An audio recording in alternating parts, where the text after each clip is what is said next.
The room I was renting wasn't much bigger than the bed. It smelled like stale coffee and cheap detergent, like somebody had tried to scrub yesterday out of the carpet and gave up halfway. A small lamp on the nightstand buzzed when it was on, then went quiet when it felt like it. The motel down the road had a neon sign that leaked red light through the blinds, so the walls looked bruised even when the lamp was off. I had the paperwork spread out on the little table under the window. Bail bond forms, a hold notice, and a sheet with numbers circled in pen so hard the paper was almost torn. Ty Rowe, my brother. 24 and dumb in the way that still thinks consequences are something you can talk your way out of. The amount due wasn't even that high by the standards of real trouble, but it might as well have been $1 million with what I had in my account. There was a deadline stamped on the page like it mattered more than the person behind it. Tomorrow morning, 10 o'clock. If the money wasn't posted before then, he'd get moved, and the nice simple he can bond out part would turn into a wait. Days, maybe longer, enough time for him to lose the job he'd finally managed to keep, enough time for the whole thing to get complicated in a way it didn't need to. I hit play on the voicemail again, even though it made my stomach tighten every time. Ty's voice came through thin and rushed, drowned under other sounds, doors clanging, somebody yelling in the background. He kept saying he didn't mean to. He kept saying he didn't know his license was still suspended. He sounded scared, but also embarrassed, like being scared was the worst part. I knew it happened. A busted taillight, a traffic stop. Then the check came back ugly. Suspended license from an old ticket he never handled. A failure to appear he swore he didn't know about. Out here, that failure to appear might as well be a magnet. It sticks to you and it doesn't let go. It turns a stupid night into a hold. It turns a hold into a calendar you don't control. I opened my banking app and stared at the balance like staring harder might change it. I did the math anyway. Rent, gas, the last grocery run. The number on the bail sheet. I was short, not by a little either, and there wasn't a person I could call who would pick up and drop that kind of money at 9 at night without asking questions I didn't have time to answer. That was when my phone vibrated on the table and the screen lit up with a new text, a number I didn't recognize, but the name at the top was clear enough. Jolene Hart, night shift, temporary coverage, high pay, start tonight, location off I-40, 2 weeks, paid weekly. It read like a simple offer, like a line on a job board, but the timing felt like a hand closing around the back of my neck. I stared at it, then at Ty's name on the paperwork, then back at the text. I didn't want a night job in the middle of nowhere. I didn't want to drive out past the last decent streetlight and sit alone with a radio and whatever else happened out there. I wanted a normal shift with normal hours and a manager who didn't talk like everything was a favor. I can't skip this, I said. I grabbed my keys. I folded the paperwork and shoved it into my jacket pocket so it stayed against me, like I could keep it warm. I checked the time. Every minute felt like I was spending it. Just 2 weeks, I told myself. By the time I merged onto I-40, the wind had teeth. Dust skated across the asphalt in thin sheets and my headlights caught it like smoke. The road stretched out flat and empty. And the darker it got, the more my thoughts narrowed down to one blunt, ugly loop. I needed that money before 10 a.m. no matter what. The rendezvous point wasn't a real place, not the kind you'd ever put in a GPS and feel confident about. It was off I-40 in the Texas Panhandle, somewhere between Amarillo and Shamrock, far enough out that the highway noise felt like the only proof the world was still moving. It was a wide shoulder off a farm-to-market road. the pavement patched and rippled like it had been softened and reset in the sun too many times. There was a faded sign for diesel a half-mile back, and a dark silhouette of grain silos farther out, tall and still like they were watching the highway breathe. I pulled in and killed the engine. The wind didn't stop. It pushed at my door as soon as I cracked it, dragging cold air and grit into the cab. The sky was low and starless, the kind of night that makes everything feel unfinished. I checked my phone without meaning to. No new voicemail, no message from Ty. Just the same bail paperwork in my pocket, pressing against my ribs like a reminder with edges. Headlights swept across the shoulder behind me. A white SUV rolled in and stopped at an angle that made it look casual, like it belonged here. The driver's door opened, and Jolene Hart stepped out like she'd been doing this every night of her life. She was in a clean, reflective jacket, not the cheap kind, and her boots didn't crunch like mine did. She moved like the wind didn't bother her. She held a clipboard tucked against her hip and smiled like we were meeting for coffee instead of a midnight handoff in the middle of nowhere. "Micah, you're going to be fine," she said. Her voice was warm, almost soothing, the way people sound when they want you to stop thinking too hard. She said my name like she'd known it longer than a few lines on a form. Up close, her hair was pulled back neat and tight, and her face was set in an expression that stayed friendly even when her eyes didn't change. I didn't give her anything. No story, no explanation, no pleading. I didn't need sympathy. I needed a shift and a paycheck. I nodded and kept my hands visible, like this was a transaction I didn't want to complicate. She flipped the clipboard toward me and pointed with a capped pen. There were signature lines, liability language, and a schedule typed out like a dare. Night shift, 2 weeks. The pay number hit me like a shove. It was too high for what the job sounded like, and that should have been the first warning. Instead, all I saw was the gap between my bank balance and the stamped deadline. Jolene talked as I read. She said it was paid weekly, but she made sure to mention, like it was just a normal perk, that there were ways to make the first payout happen faster if the first shift went clean. She didn't promise it out loud in a way that would count as a promise. She wrapped it up in contract processing and approval, the kind of words that make you feel like you're being led in on a shortcut. I could tell she'd done that on purpose. She wanted me to hear what I needed to hear.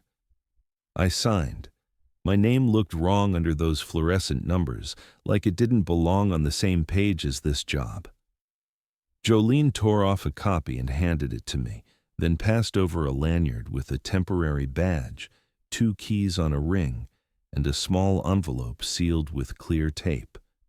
She didn't call it a rule sheet. She called it procedure, like that was the same thing. We drove out in a short convoy, her SUV leading, my car following. She led me off the interstate onto one of those FM roads that doesn't feel like it goes anywhere unless you already know the place, a narrow ribbon of patched asphalt cutting through open land and wind. The FM road cut away from the highway and sank into the flat dark. My headlights washed over barbed wire fences, scattered tumbleweeds, and reflectors nailed to posts.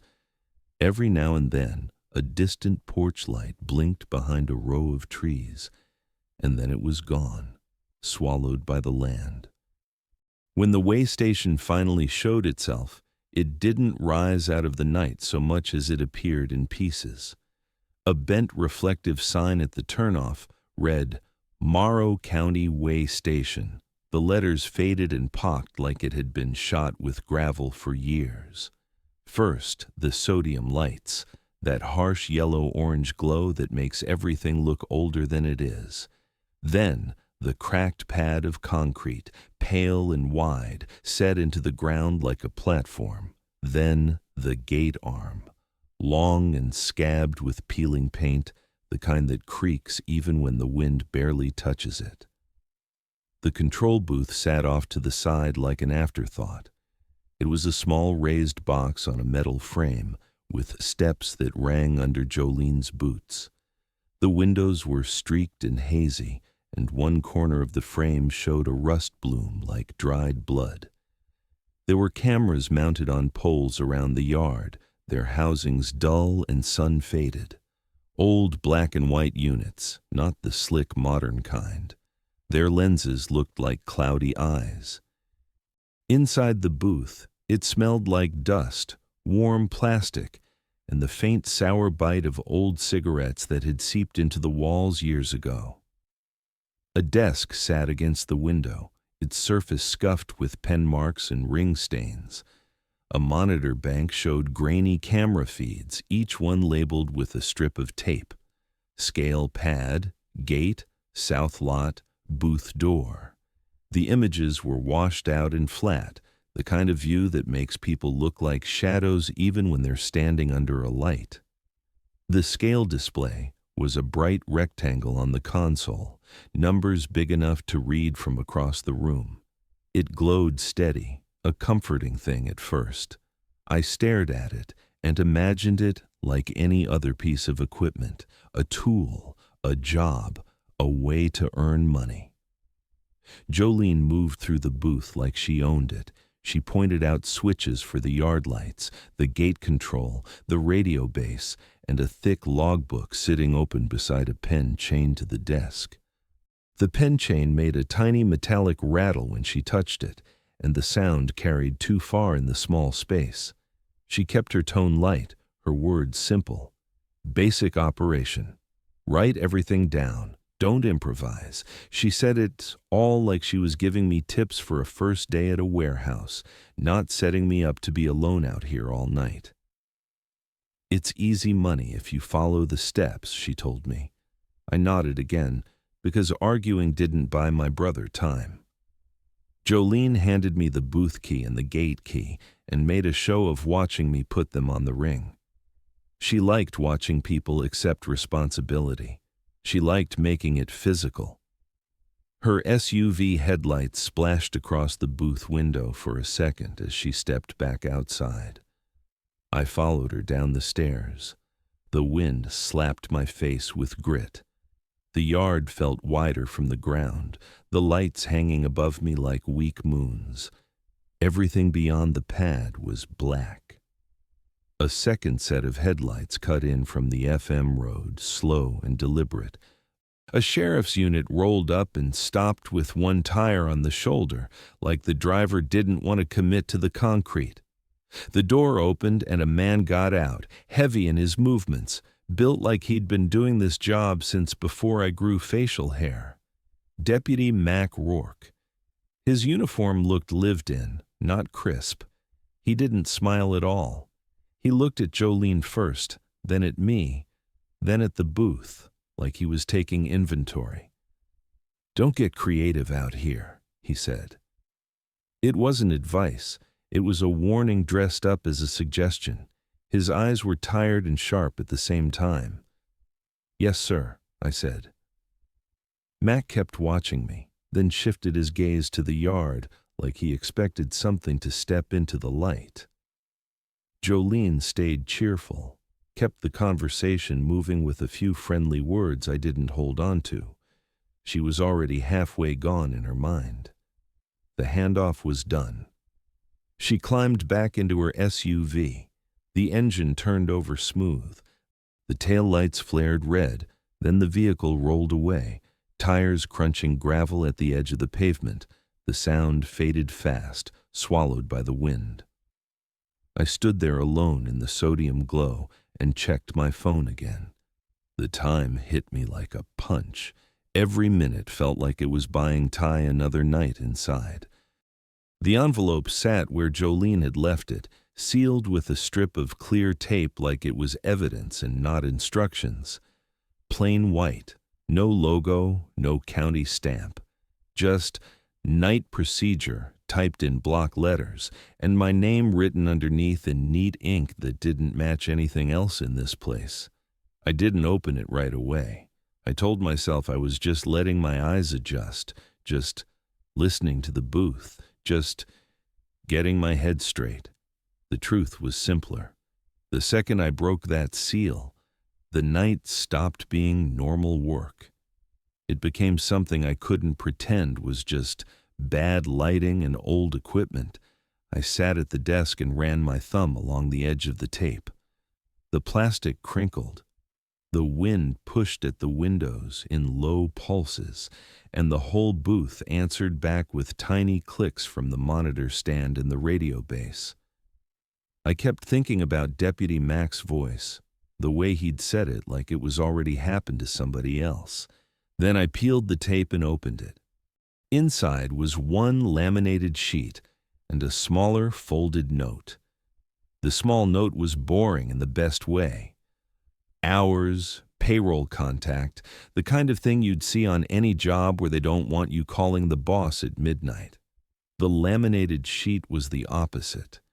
It had 6 items, numbered and spaced out clean, the kind of layout that doesn't waste words because it can't afford to. Okay, I said.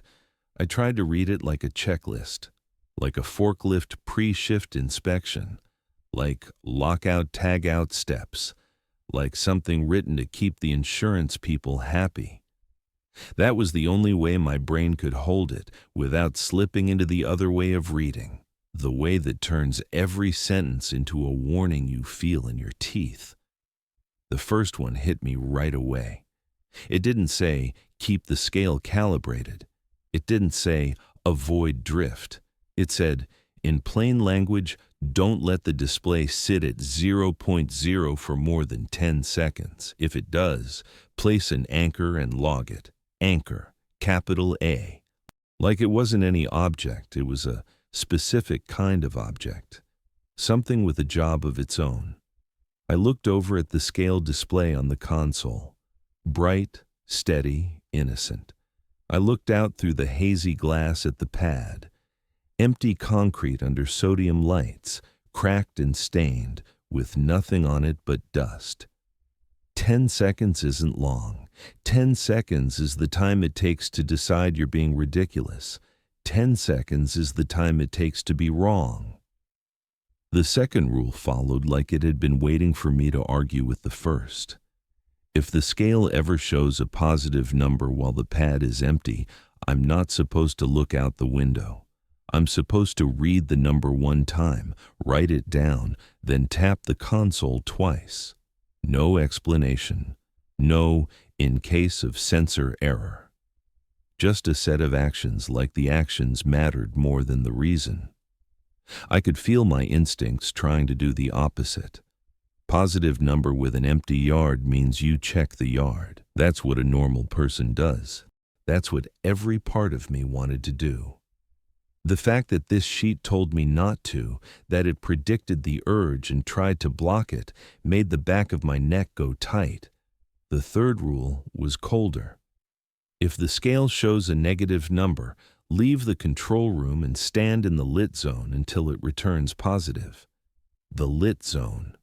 Not go outside, not step away. The lit zone, like the yard, had a safe circle cut into it, and everything else was a drop-off. I pictured myself out there under the pole light, alone, not allowed to lean on the booth, not allowed to hide behind the glass. The way it was written made it sound like staying inside would be the mistake. My eyes went back to the time printed on the sheet in bold halfway down. It wasn't the third rule that was bolded. It was the last one. After 3:17 a.m., never step onto the scale pad. 3:17 a.m., exact. Like someone watched a clock and found the second the air changes. That number sat there like a nail you couldn't stop pressing on with your tongue. I read the fourth rule twice because my brain kept trying to soften it. If a rig arrives and no driver steps down within 60 seconds, don't raise the gate. Call dispatch. Say, word for word, scale isn't done eating. It didn't give me options. It didn't say, tell dispatch there's an issue. It gave me a sentence in quotes, like a password, and it made me picture a truck rolling up, idling in the yellow light, a dark cab with nobody coming out, and me standing there waiting for a minute to pass while my hand hovered over the gate button. Dispatch. Leah Wynn. Warm voice, Jolene had said. Someone who would keep me calm. The sheet didn't say she would keep me calm.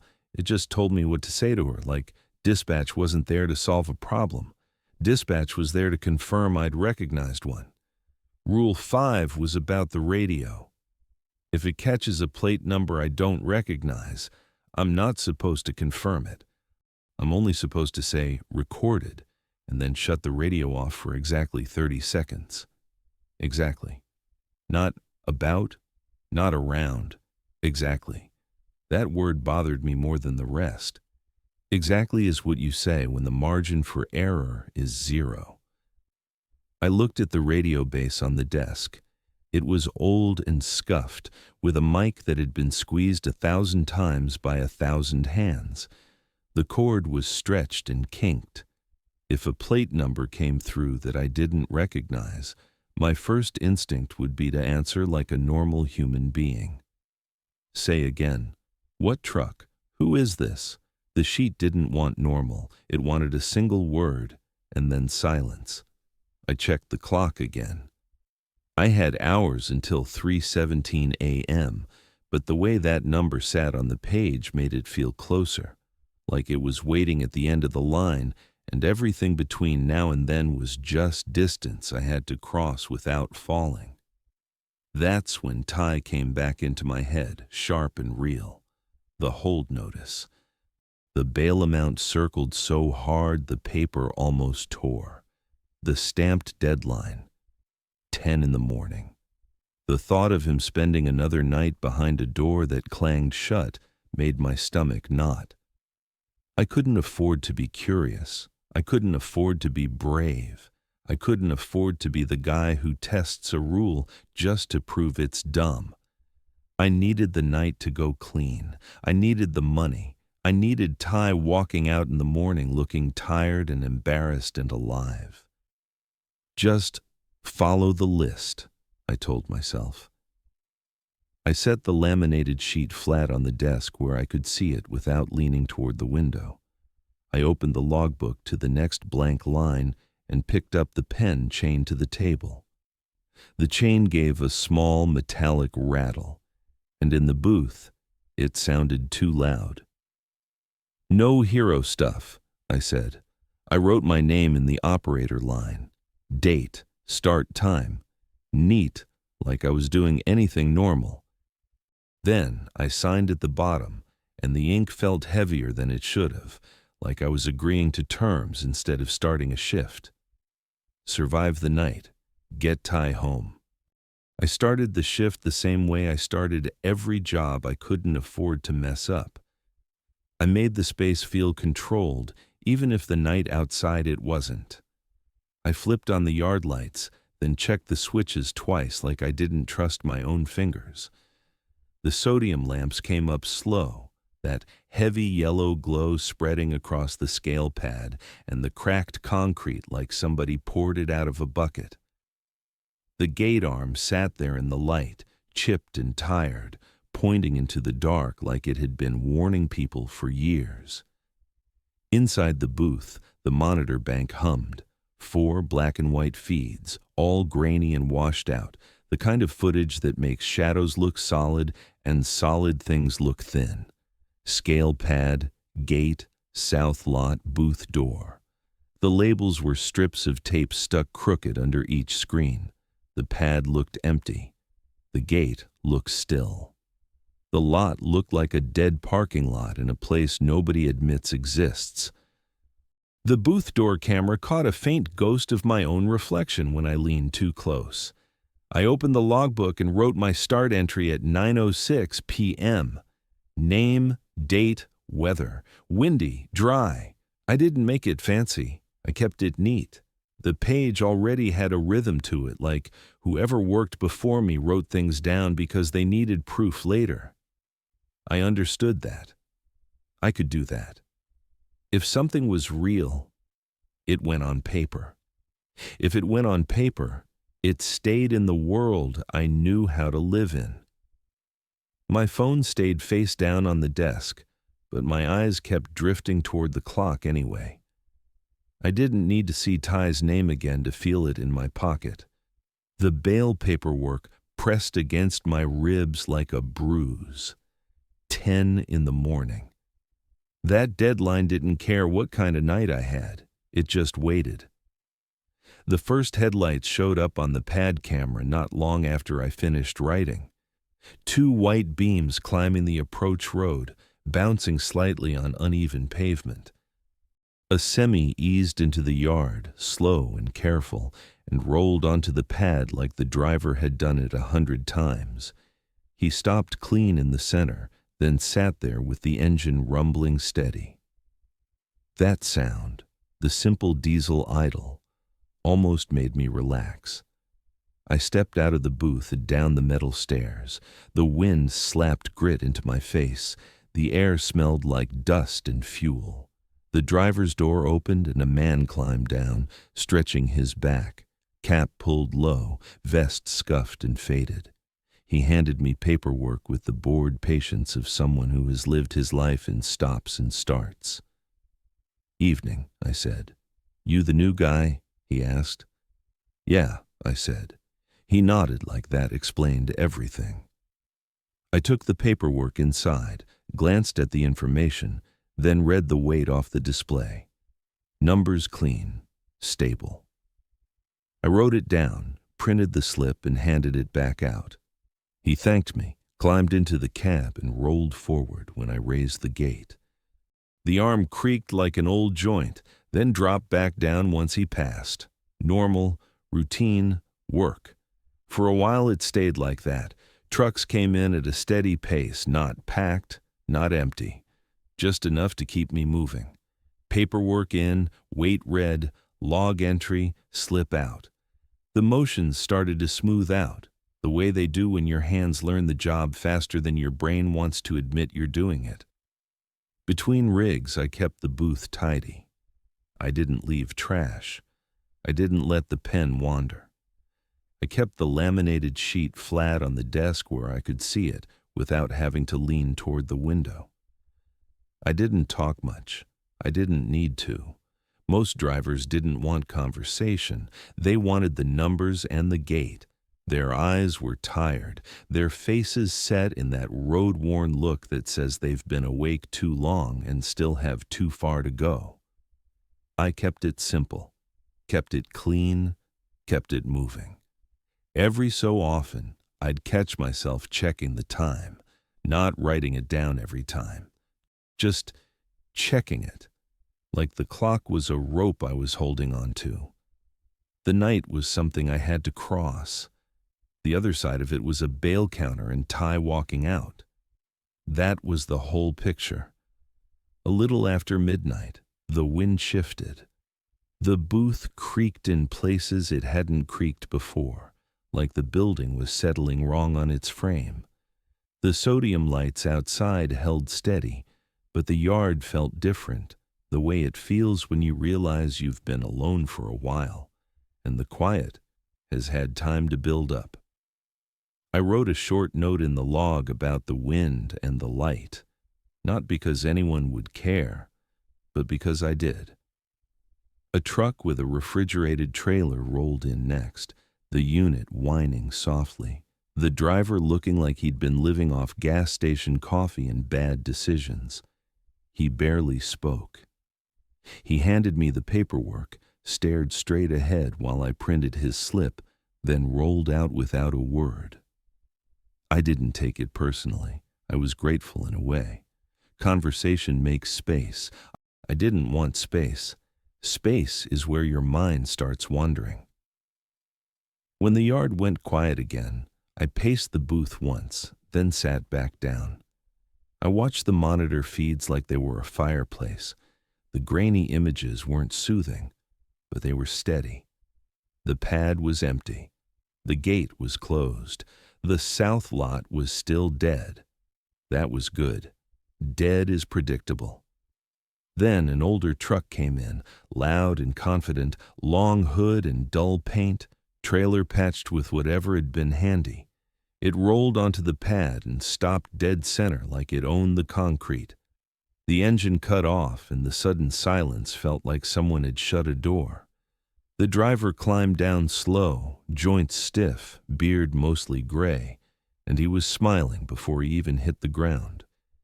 He carried his paperwork in one hand and a travel mug in the other, and he looked around like he'd been here before, like this place was part of his map in a way it wasn't part of mine. "Don't overthink it," he said. The words landed wrong, like he'd been listening to me inside my own skull. I took the paperwork without reacting, brought it into the booth, and read the weight. Clean.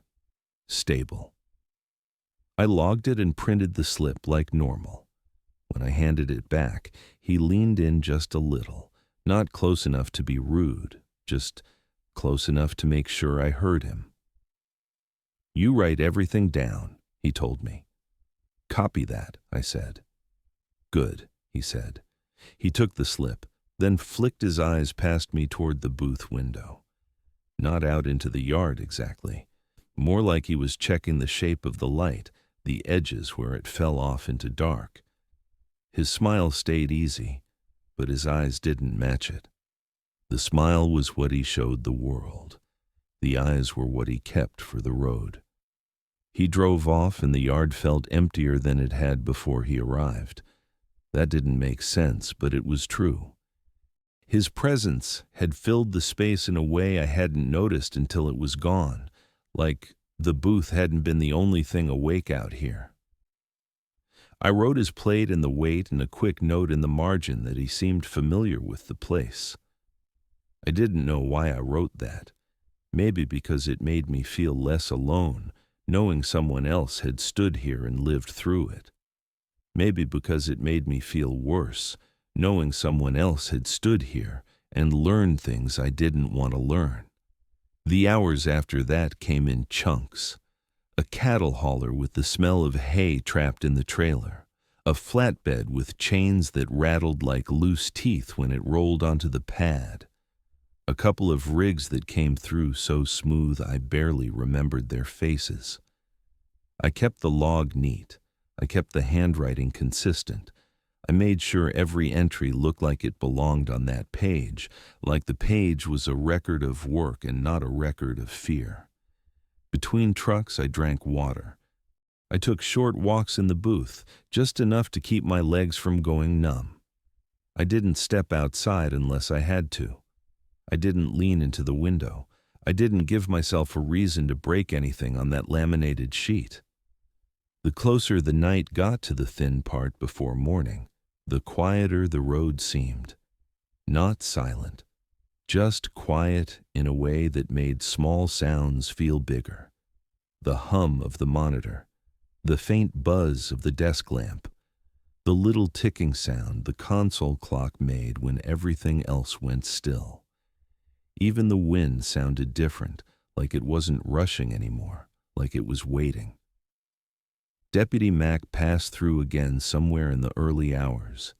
His unit rolled in slow and stopped half-committed, one tire on the shoulder like before. He didn't come up to the booth. He didn't call out. He just stood under the nearest light for a short stretch of time, hands on his belt, looking across the pad without stepping onto it. I watched him on the gate camera. The grainy feed made him look like a cutout. He turned his head slightly, like he was listening to something I couldn't hear.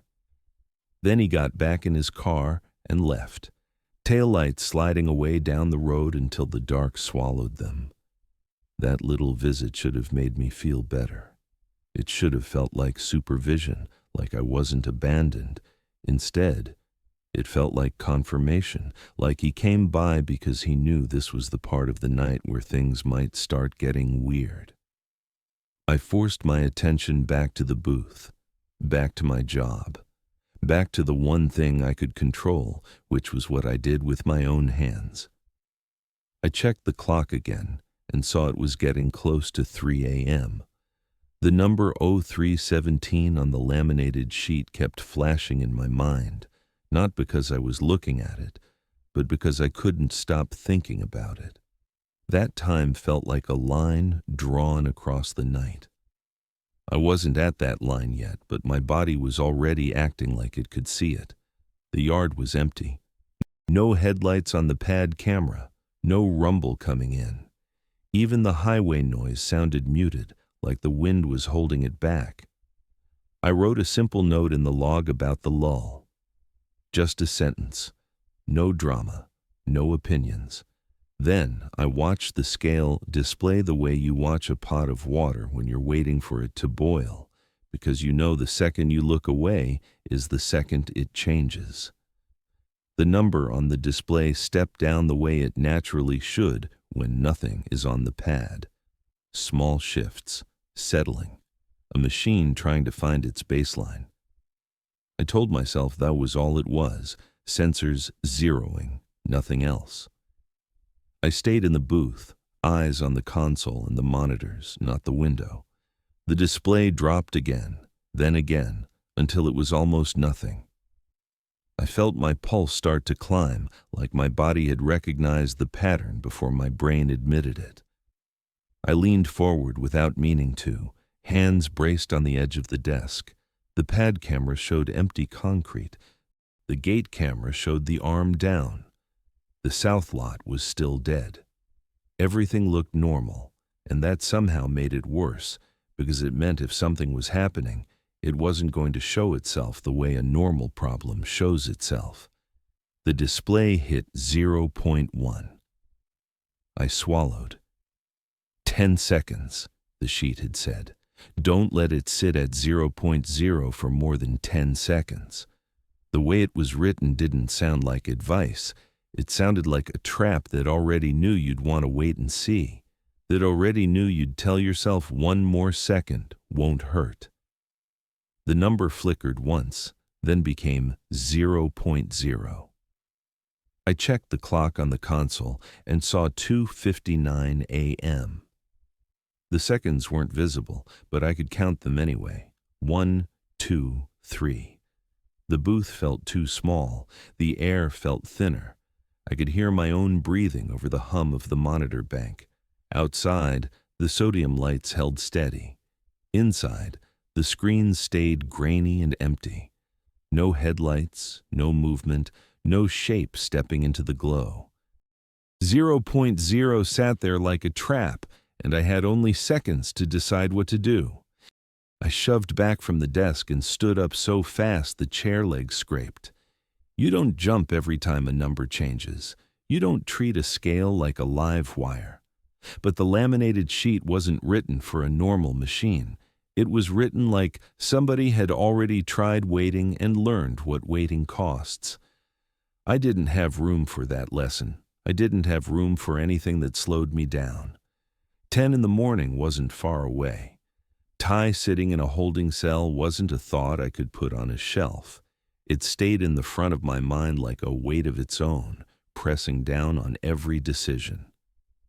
I pushed back from the desk and moved fast, not panicked, just decisive. My eyes went to the pad camera first.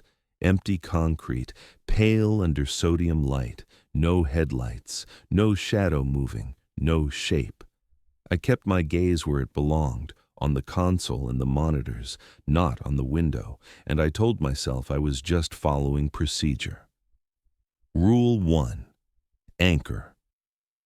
I grabbed the nearest thing with enough heft to feel real. A rubber chalk and a length of old chain were piled near the bottom shelf under the desk, along with a couple of cracked traffic cones and a metal flashlight that looked like it had been dropped more times than it had been used. I took the chain because the chain felt honest, heavy, cold, something that had weight even before you asked it to.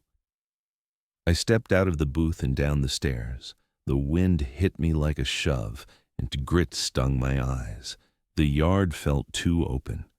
The sodium lights made hard circles on the concrete, and everything beyond those circles was black. I didn't let myself stare into the black. I walked straight to the pad like it was a task in daylight, like I was placing a piece of equipment, and that was all. My boots hit the concrete with a hollow sound. The chain dragged in my hand with a metallic scrape.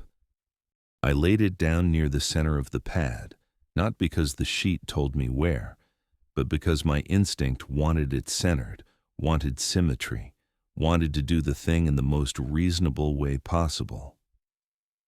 Then I turned around and went back to the booth without lingering. I didn't look back over my shoulder. I didn't check the yard. I kept my focus narrow, like blinders. Inside, I shut the door and went straight to the console. The display had moved off 0.0. It climbed to a small positive number and settled. Not much, just enough to prove the chain had done what chains do.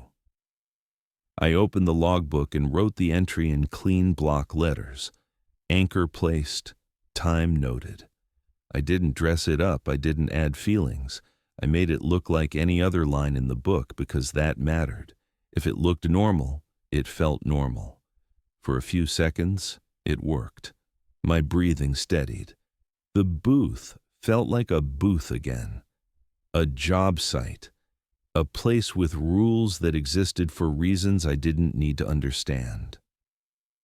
Then the display changed again. Not dropping. Not drifting. Jumping. The number climbed like something had stepped onto the pad. The kind of sudden shift you see when a truck eases forward the last few inches and settles its weight. Except the pad camera still showed nothing but chain and concrete. No headlights, no cab, no movement, just the chain lying there like a dead snake. My first instinct was to turn and look out the window. That impulse hit hard, sharp as a reflex. Something is out there, you check. That's how you survive. That's how you stay sane. You confirm reality with your eyes. Rule 2 sat in my head like a hand on the back of my neck. Don't look out the window. Read it once, log it, tap twice. I forced my gaze down to the display. The number held steady. Not huge, but too big for a chain. Too clean to be drift. It wasn't flickering or pulsing. It was just there, a fact. I read it one time in my head, the way you read a license plate so you don't forget it. Then I reached for the pen and wrote it in the logbook.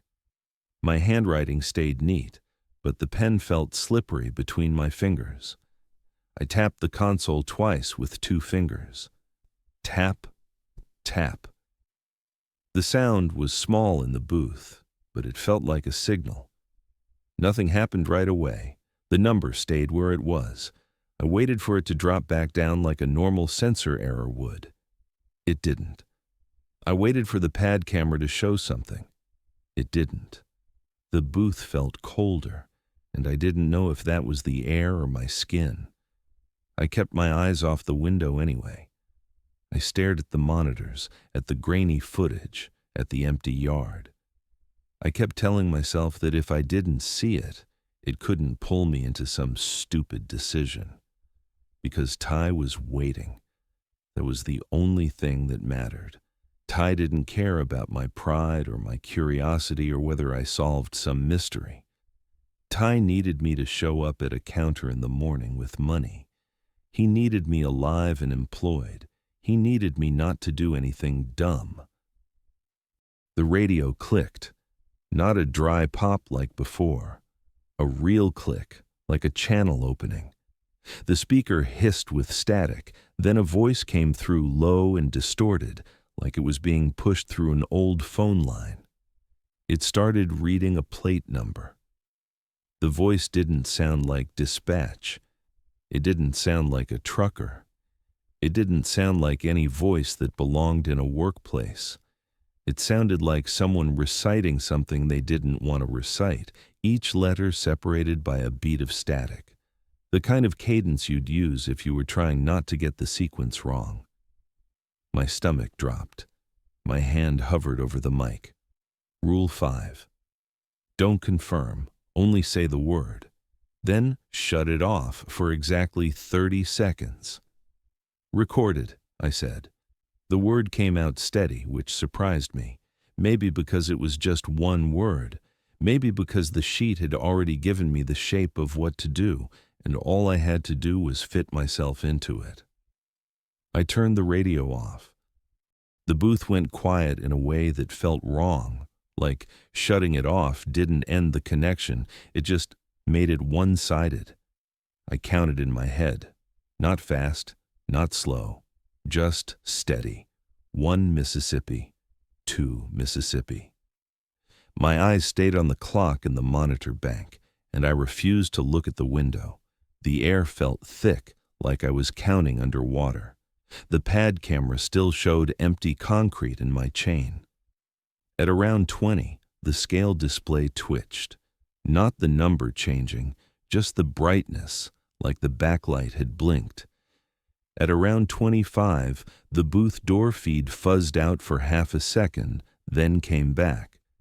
At around 28, I realized my tongue was pressed hard against the back of my teeth. 30. I turned the radio back on. The static was gone. No voice, no transmission, just the normal quiet hum of a powered unit sitting there, waiting. My shoulders didn't drop. I couldn't make them. I kept watching the monitors like they were going to warn me before something happened. That's when the pad camera shifted. It wasn't a big change. It wasn't a dramatic cut. It was a single strange frame that showed up like a glitch you'd miss if you blinked. The chain was still there. The concrete was still there.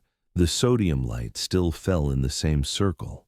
But at the far edge of the pad, right where the light thinned into darkness, there was a shape.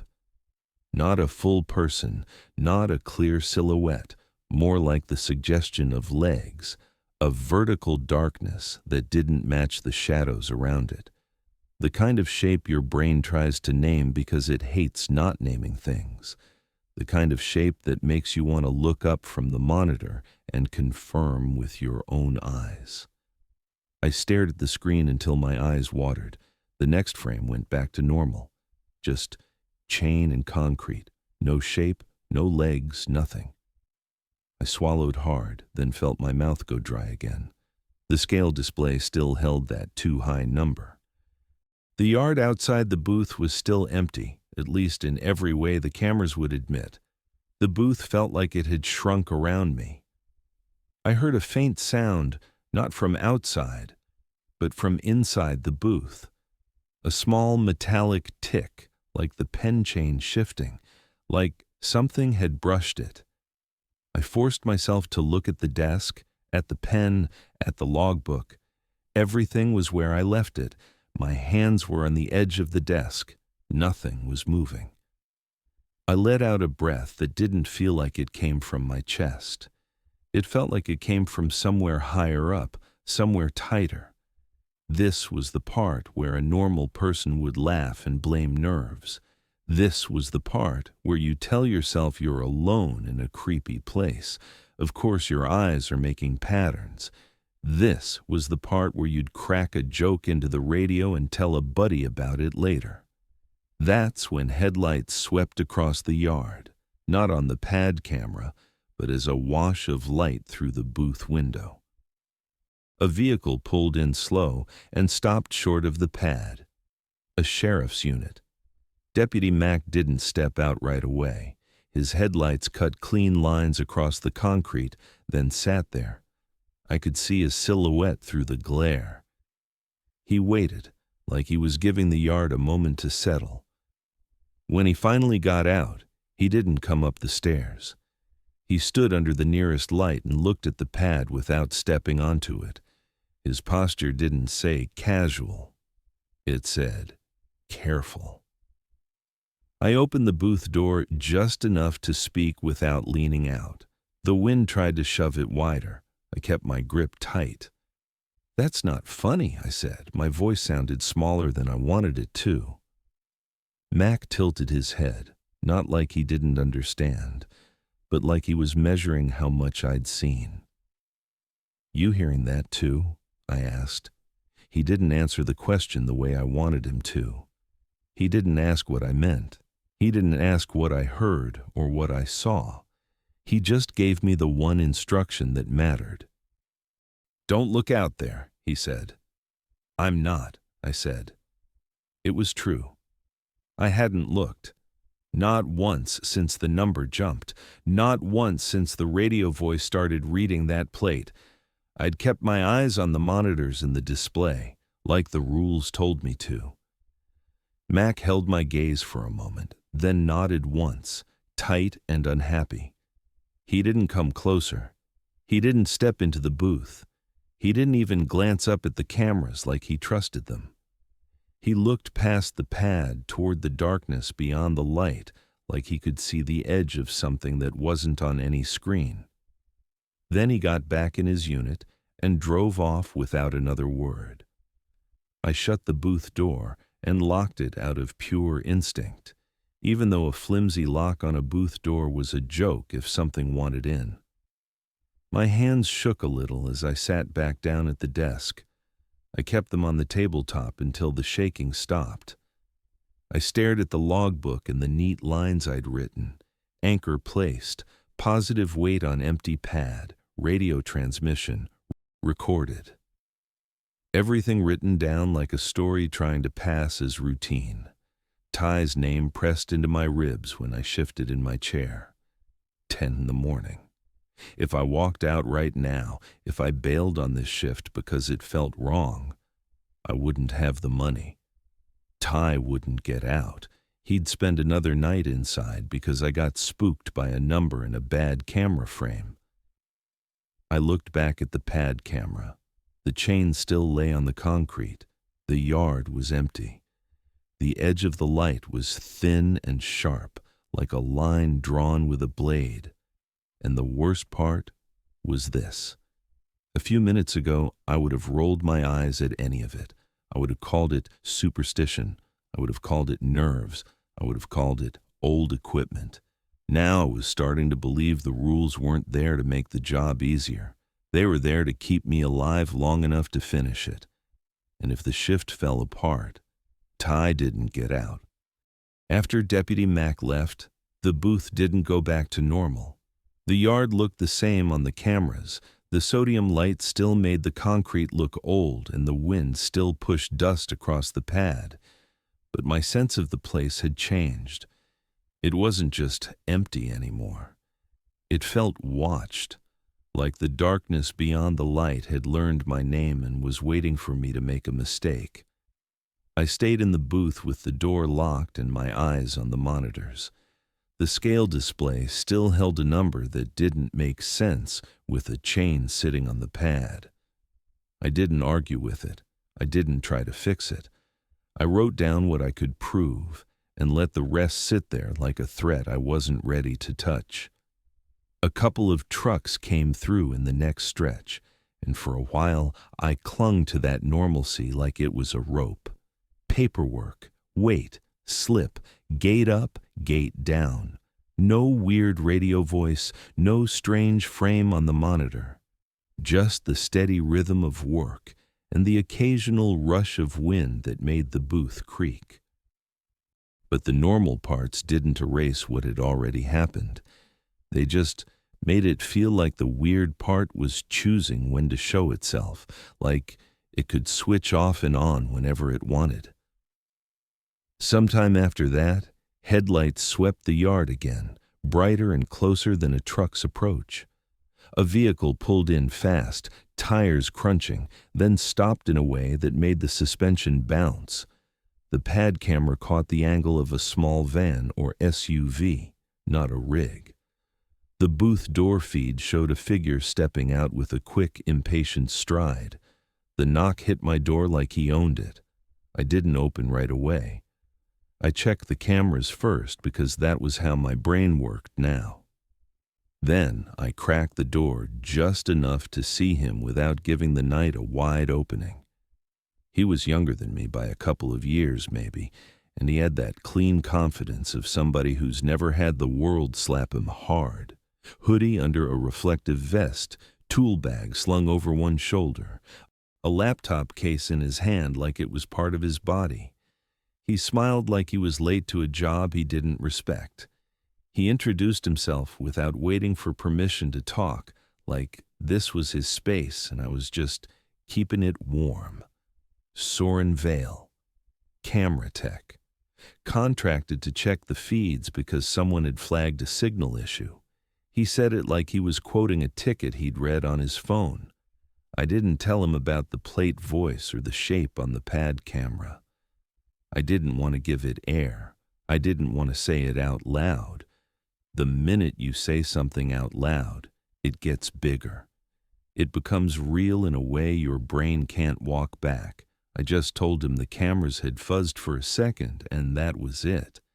He made a face like I'd told him the coffee was lukewarm. It's just a bad feed, he said. The casualness of it made my irritation flare hotter than it should have. Not because he was wrong, because he didn't understand what wrong could mean out here. He treated the booth like an inconvenient stop on his route. I treated it like the only thing standing between Ty and another night in a cell. Soren stepped past me before I could stop him, ducking into the booth like he belonged there. He dropped his bag on the desk without asking, set his laptop beside my logbook, and started unplugging cables from the monitor bank like he'd been doing it for years. His hands moved fast. Too fast. He didn't look at the laminated sheet on the desk. He didn't look at the logbook. He didn't look at the scale display, not really. He was already sure the problem was simple. "Don't touch the gate," I said. He didn't even turn his head.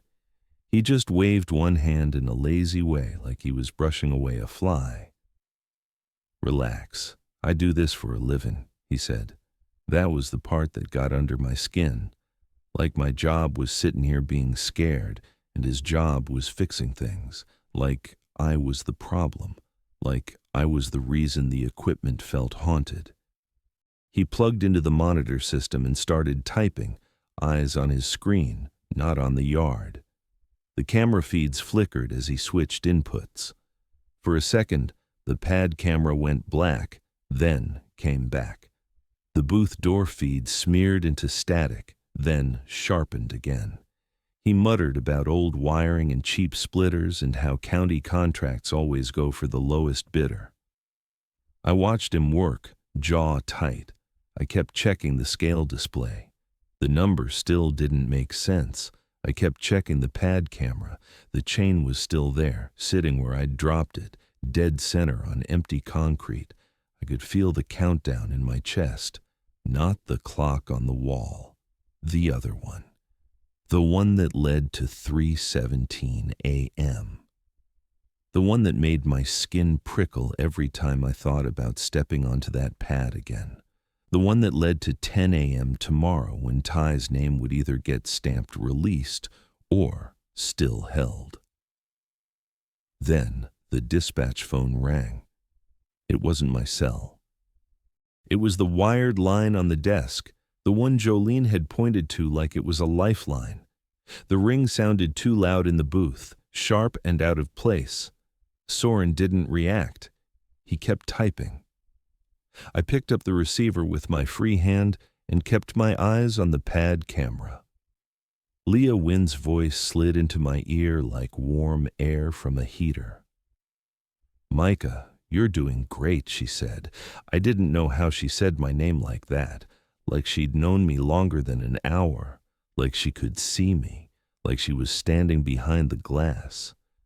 Her tone was calm, gentle, almost proud, like a supervisor giving encouragement. It should have made me feel better. Instead, it made my stomach tighten. I didn't tell her about Soren.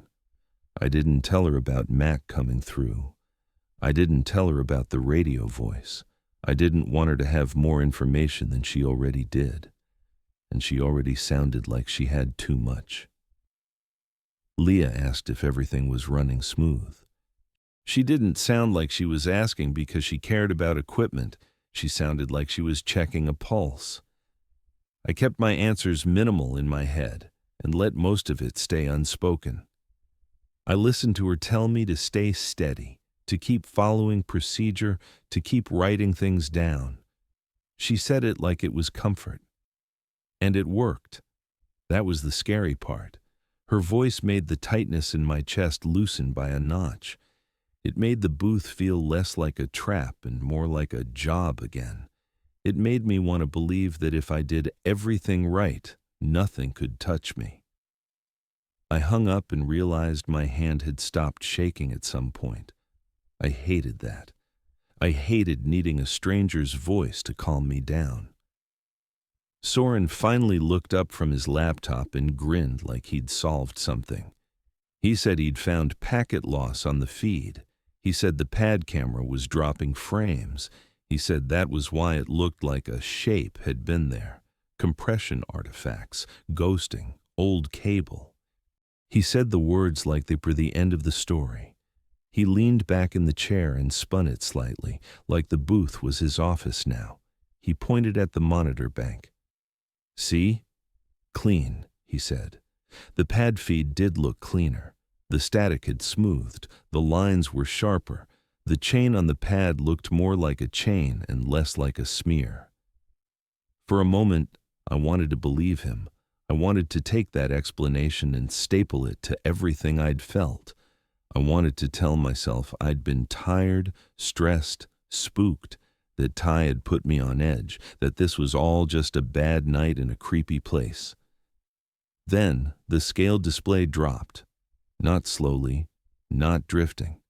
It snapped down like a switch had been thrown. The number moved past 0 without hesitation, like it didn't recognize 0 as a stopping point. A negative number glowed on the screen. My stomach went cold. My mouth went dry. I didn't need to reread the sheet to know what came next. Rule 3. If the scale goes negative, leave the control room and stand in the lit zone until it returns positive. The instinct to stay inside screamed at me. Inside felt safe. Inside had walls. Inside had a locked door. Outside was wind and darkness and that thin circle of sodium light. But the sheet hadn't said, "Lock the door." It hadn't said, "Hide." It said, "Leave." I set my hands on the desk for half a second to steady myself, then moved. I didn't look out the window. I didn't stare at the pad. I didn't ask Soren what he'd done. I just grabbed my jacket and stepped out of the booth. The wind hit hard, and the cold made my eyes water. I walked down the stairs and headed straight for the nearest light pole, the one that made a bright circle on the concrete. The lit zone. I stepped into it like it was a doorway. I stood there with my hands in my pockets and my shoulders hunched against the wind. I didn't lean on the booth. I didn't look down at my shadow. I kept my gaze forward, somewhere neutral, on the empty yard and the edge where light fell off into black. From the corner of my eye, I saw Soren still inside the booth, moving around the desk, messing with cables. He was still acting like this was a technical issue, like numbers were just numbers. I watched the booth door on the camera feed through the glass reflection because I couldn't help it.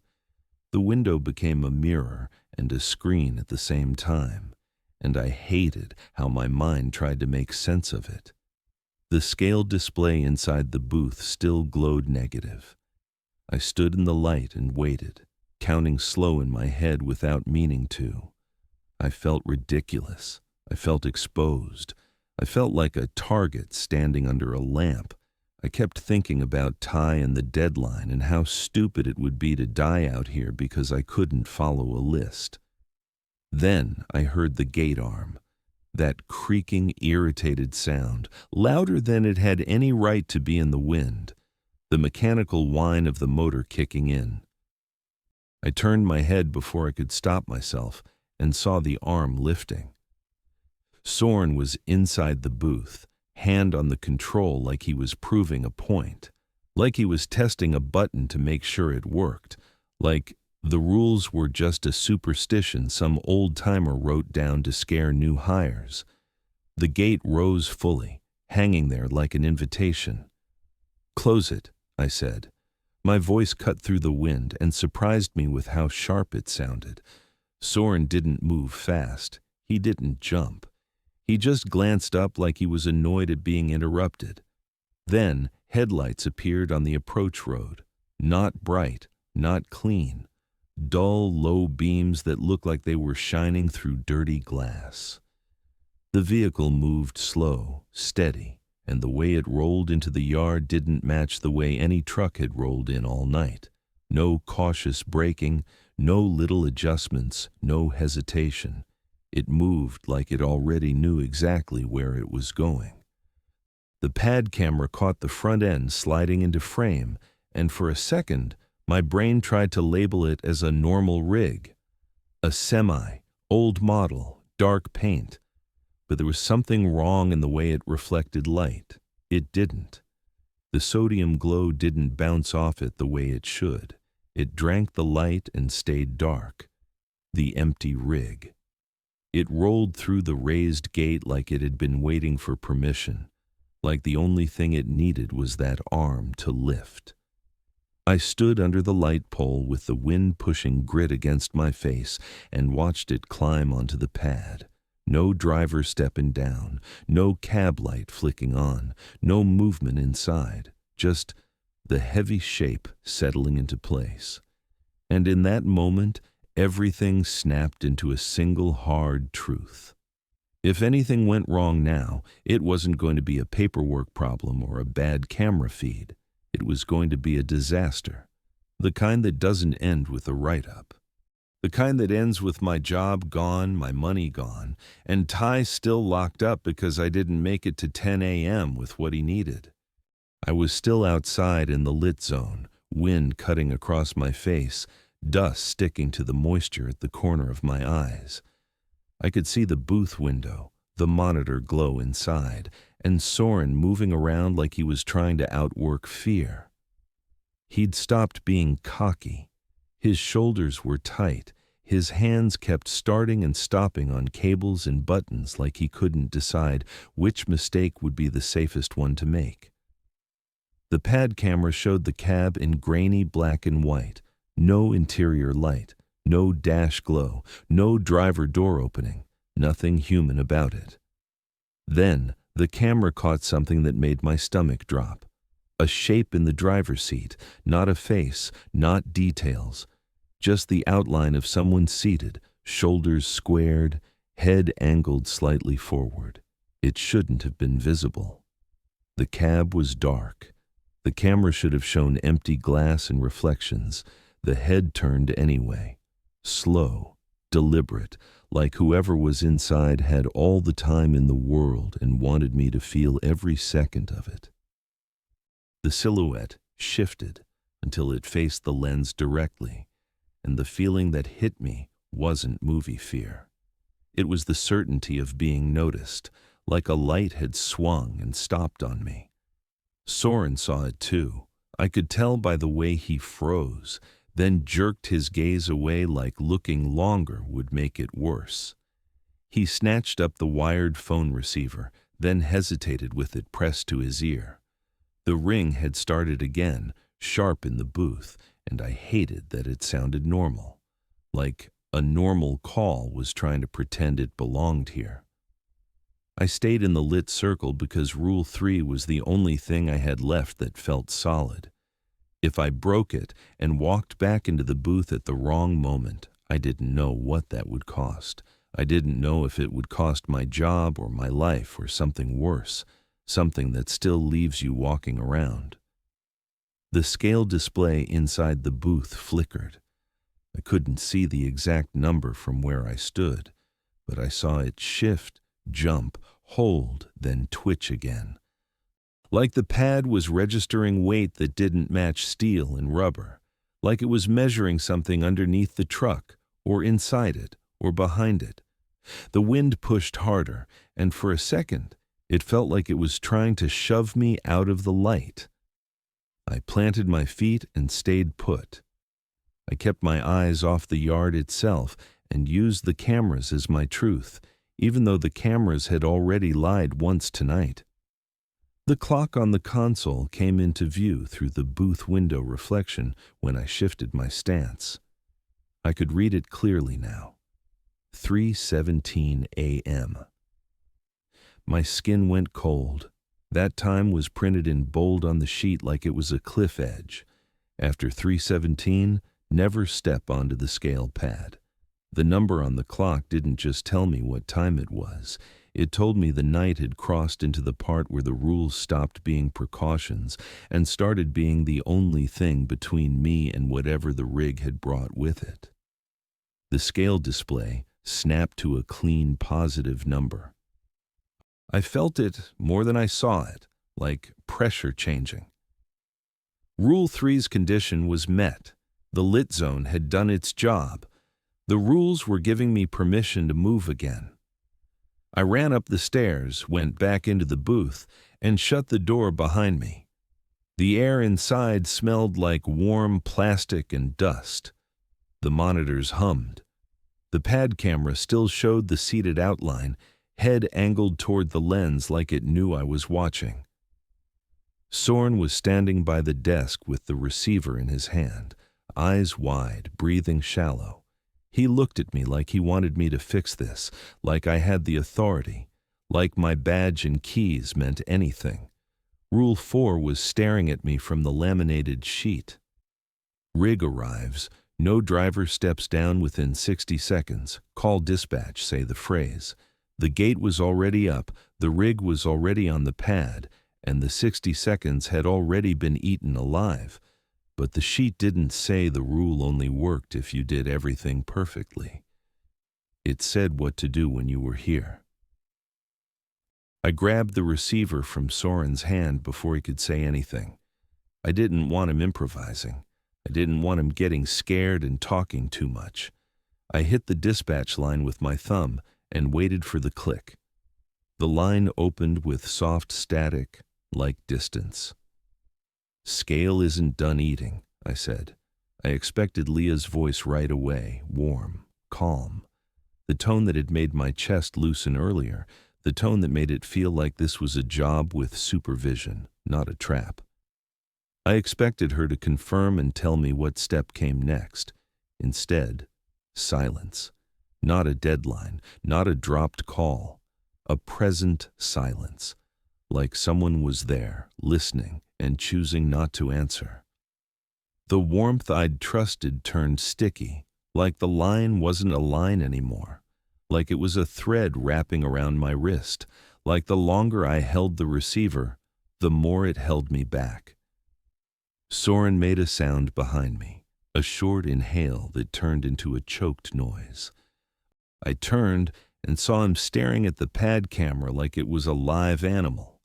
The silhouette in the cab moved again, not enough to be a full turn, just a small adjustment, like it was tracking him. Soren backed away from the desk, bumped his tool bag, and sent it thudding to the floor. The sound jolted him. He flinched hard, like the booth itself had struck him. Then he bolted. He yanked the booth door open and ran down the stairs, not toward the light pole, not toward the safe circle, just away. He hit the concrete and kept going straight toward the pad like his brain had shut off every good option and picked the worst one out of panic. I dropped the receiver onto the desk. The line stayed open, hissing softly, and the silence on the other end felt like a mouth held open, waiting. Soren reached the edge of the pad and hesitated for a split second. I saw it in his posture.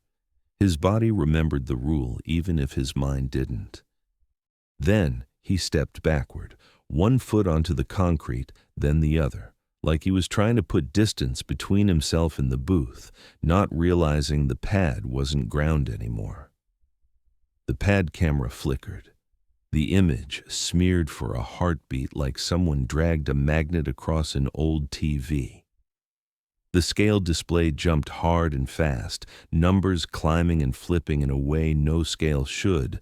Soren didn't fall. He didn't collapse. There was no scream that fit the moment. One frame he was on the pad, hunched and bracing like he expected impact. The next frame the pad was empty except for my chain, and dust skated across it like nothing had happened. My hands started shaking so badly I had to grip the desk to keep from dropping onto the floor. My mouth went dry.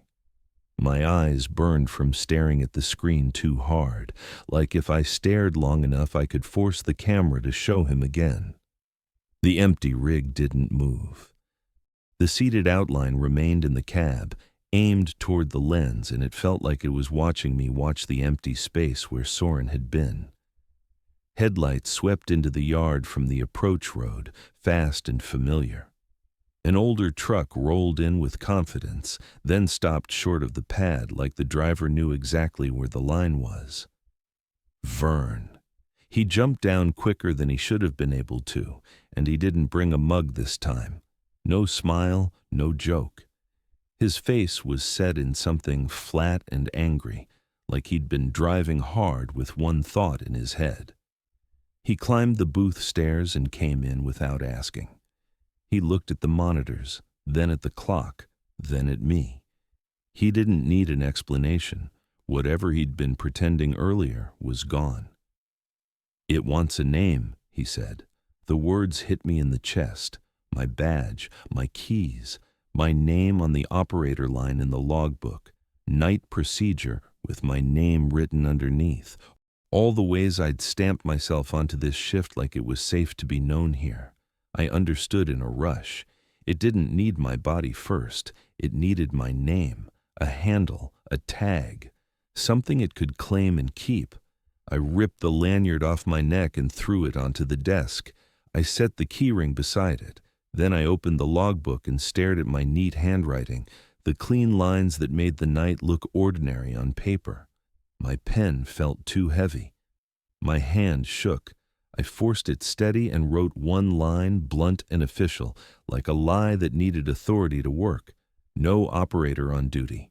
Then I drew a hard line through my name on the operator line, not frantic, not messy, just a clean strike, like crossing out a shift on a schedule.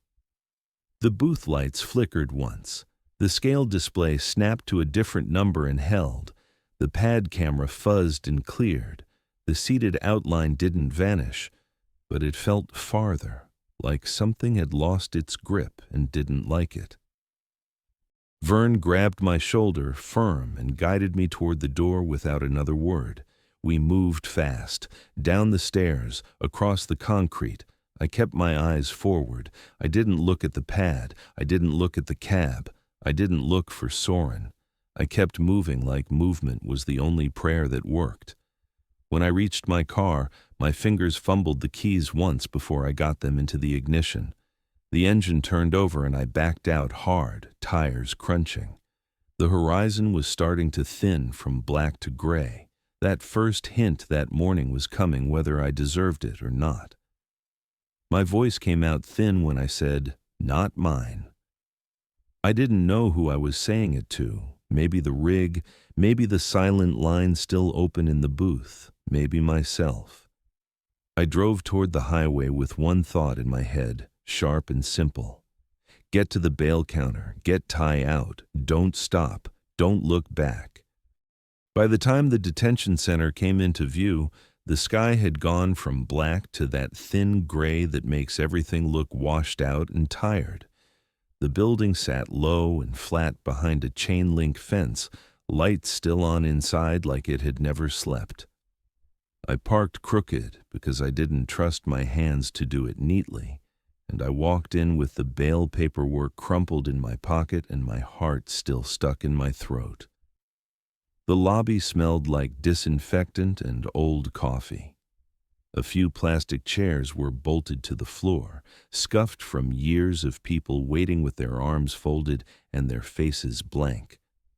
A TV played morning news with the sound low, the anchors moving their mouths like puppets. The clerk behind the glass, didn't look up right away. When she finally did, her eyes flicked to the paperwork and then back to me like I was just another line in her day. I slid the money through the slot.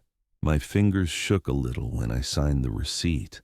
I kept checking the clock on the wall like it was going to jump forward and steal the last minutes from me.